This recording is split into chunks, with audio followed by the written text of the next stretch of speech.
नमस्कार। निर्भीड समाचार में आपका बहुत बहुत स्वागत है। मैं हूं आपके साथ अवनिंद्र आशुतोष। इस देश में नक्सलवाद की समस्या बहुत ही प्राचीन है और इसको लेकर कई बार सरकार कोशिश कर चुकी है, मुख्य धारा में शामिल होने की अपील कर चुकी है, लेकिन नक्सलवादी सुधरते नहीं है। लेकिन अब दिशा और दशा शायद बदलती हुई आपको नजर आएगी। महाराष्ट्र के मुख्यमंत्री देवेंद्र फडणवीस ने साल के पहले दिन एक बड़ा कदम उठाया है और नक्सलवादियों के खिलाफ एक नई सोच के जरिए आगे बढ़ने की कोशिश की है, क्योंकि अभी 11 नक्सलवादियों ने उनके सामने उनकी मौजूदगी में आत्मसमर्पण किया है। कुल मिलाकर कहा जा सकता है कि यह सरकार के लिए बहुत बड़ी उपलब्धि है और 77 साल बाद एक बस यात्रा शुरू की गई है, जिसको लेकर बहुत सालों से मामला चल रहा था। लेकिन जिस तरह से फडणवीस सरकार ने यह कदम उठाया है, उसको देखते हुए शिवसेना उद्धव बाला साहब ठाकरे की जो पार्टी शिवसेना है, उसका मुखपत्र सामने है, आप तो जानते ही हैं। उसने जमकर फडणवीस की तारीफ की है और गुणगान किया है। आपको बता दें कि कल तक शिवसेना उद्धव बाला साहब ठाकरे की पार्टी हर बात को लेकर देवेंद्र फडणवीस को घेरती थी, आलोचना करती थी। संजय राउत जमकर फडणवीस सरकार की तारीफ कर रहे हैं, खासकर देवेंद्र फडणवीस की वो मतलब मुरीद हो गए हैं। ऐसा लग रहा है कि कल तक जो उनके खिलाफ बोलते थे, अब सिर्फ तारीफ ही बरसाना चाहते हैं। उसका कारण क्या है? नक्सलवादियों की जो यात्रा रही है, उससे सबसे ज्यादा नुकसान उनका तो हुआ ही है, देश को भी हमेशा चिंतित रहना पड़ा है। कई ऐसी घटनाएं हुई हैं जिससे देश का नुकसान हुआ है। लेकिन अब संजय राउत ने जिस तरह से एक नई सोच का आगाज दिया है, कुल मिलाकर कहा जा सकता है कि सामना में जमकर तारीफ करने के पीछे उनका मकसद क्या हो सकता है।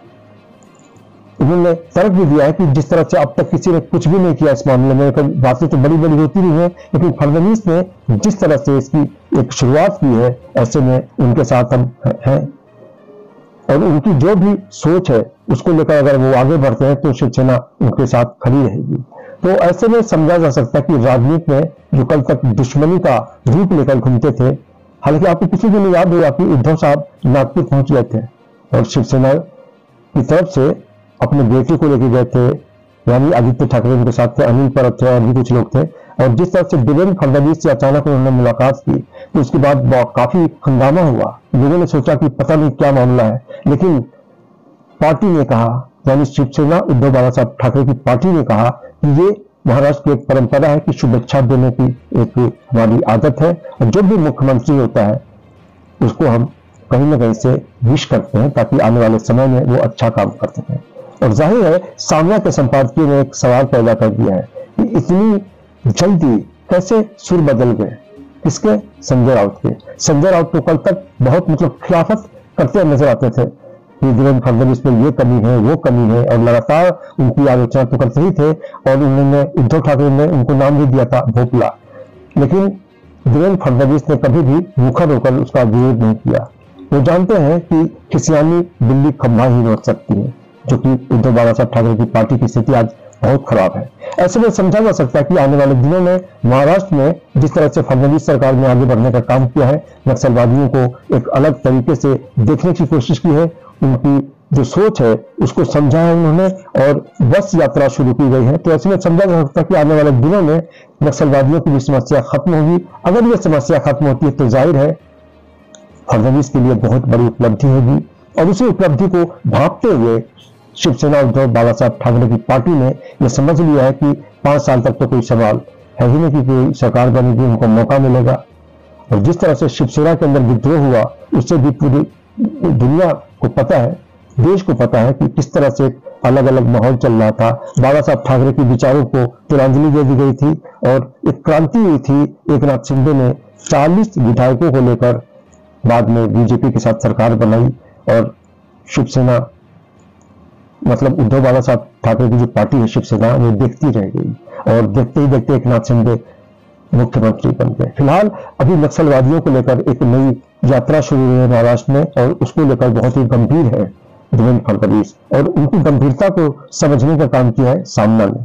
सामना मुखपत्र है शिवसेना बाला साहब उद्धव ठाकरे की और निश्चित रूप से इस तरह की जब भी बात शुरू होती है तो कहीं ना कहीं से ये लगता है कि कल तक जिसको लेकर वो विरोध करती रही थी, अब उसने अपने स्वर में परिवर्तन करना शुरू कर दिया। उसकी सोच में भी काफी कुछ बदलाव देखने को मिल रहा है। तो ऐसे में कहा जा सकता है कि नक्सलवादियों के मुद्दे पर शिवसेना उद्धव बाला साहब ठाकरे की पार्टी लगातार फडणवीस का साथ देगी और संजय राउत ने साफ साफ कहा है कि ये बहुत अच्छा काम है और विरोध करना अपनी जगह है, लेकिन अच्छा काम करेगी सरकार तो हम उसके साथ रहेंगे। लेकिन सवाल उठता है कि इतनी नरमी अचानक क्यों आ गई?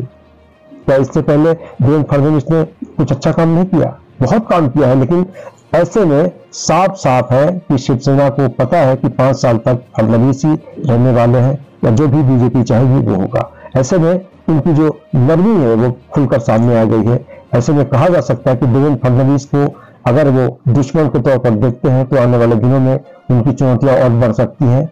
यही कारण है कि उन्होंने एक तरह से आत्मसमर्पण कर दिया है कि फडणवीस जी आप आगे बढ़ो, हम आपके साथ इस काम में साथ दे रहे हैं। और जिस तरह से तारीफ में पुल बांधे गए हैं, ऐसे में समझा जा सकता है कि उद्धव बाला साहब ठाकरे और संजय राउत की जो सोच है उसमें काफी हद तक परिवर्तन ला दिए हैं देवेंद्र फडणवीस ने। तो महाराष्ट्र की राजनीति में आने वाले दिनों में अगर नक्सलवाद को लेकर विचारधाराओं की लड़ाई में कमी आती है तो जाहिर है हर इंसान को ये अच्छा लगेगा। खासकर हम महाराष्ट्र की बात करें तो महाराष्ट्र में अगर नक्सलवाद का सफाया हो जाता है तो उनको रचनात्मक कार्य के जरिए मुख्य धारा में लाने की कोशिश की जाती है, तो सारा श्रेय अगर किसी को जाता है तो वो देवेंद्र फडणवीस को जाएगा और जाना भी चाहिए। लेकिन शिवसेना ने जिस तरह से नरमी दिखाई है और मुखपत्र सामना में तारीफ के पुल बांधे हैं, ऐसे में समझा जा सकता है कि वो लोग मजबूर हो गए हैं कि फडणवीस की जो सफलता है उसको स्वीकार किया जाए।